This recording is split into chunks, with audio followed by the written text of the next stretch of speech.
کیا شب برات میں جاگنا اور روزہ رکھنا صحیح ہے؟ 15 شعبان کا روزہ کسی صحیح حدیث سے ثابت بولو بھائی نہیں. صرف جمہور کے نزدیک عبادت ہے 15 شعبان کی، اس کے علاوہ باقی کوئی بھی چیز. میرا اس پر بہت ڈیٹیل میں بیان ہے، یوٹیوب پہ سرچ کریں وہ بیان آ جائے گا. میسج ٹی وی والوں نے ایک انٹرویو لیا تھا اس پہ، اس میں نے دلائل سے ثابت کیا ہے. پوری مدلل بحث کی ہے کہ نہ اس رات میں قبرستان جانا چاہیے، نہ اس رات میں حلوے پکانے چاہیے، نہ اس رات میں الگ سے کوئی نہانا دھونا چاہیے، نہ اگلے دن کا روزہ رکھنا سنت ہے، نہ پٹاخوں کی کوئی حیثیت ہے. سمجھ رہے ہو؟ اب مجھے پتا ہے جو گالیاں آنے والی ہیں یوٹیوب پہ، چلو کوئی بات نہیں، اس کو بھی انجوائے کرتے ہیں. تو صرف ایک چیز ہے وہ، اور نہ اس رات میں تقدیر کے صاف ہے قرآن میں کہ وہ لیلۃ القدر میں ہوتے ہیں.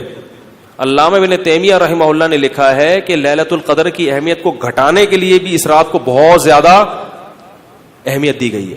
تو جتنی جس چیز کی اہمیت ہو اس کو اتنا ہی رکھنا چاہیے. تو صرف عبادت ہے، تو عبادت کی جمہور کے نزدیک کیا ہے وہ بھی اتفاقی نہیں ہے، یاد رکھو.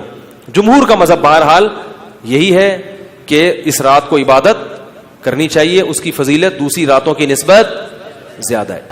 شب برات میں کوئی صحیح حدیث مبارک میں یہ ثابت نہیں ہے کہ فلاں عبادت کی جائے یا 15 کا روزہ رکھا جائے یا اسی رات کو لیلۃ مبارکہ جو قرآن میں ہے وہ سمجھا جائے کہ اس میں رزق تقسیم ہوتا ہے اور لکھا جاتا ہے.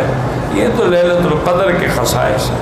لیکن بہت سارے علماء، محدثین، مجتہدین، اولیاء اللہ بہرحال اس رات میں خصوصی طور پہ عبادت کرتے ہیں. آپ بھی کریں، عمرہ کریں، طواف کریں، صفا نفل پڑھیں، قرآن پڑھیں، لیکن یہ رکھنا کہ اس میں سب کچھ تقسیم ہو رہا ہے اور یہ اللہ کا حکم ہے، یہ نہیں.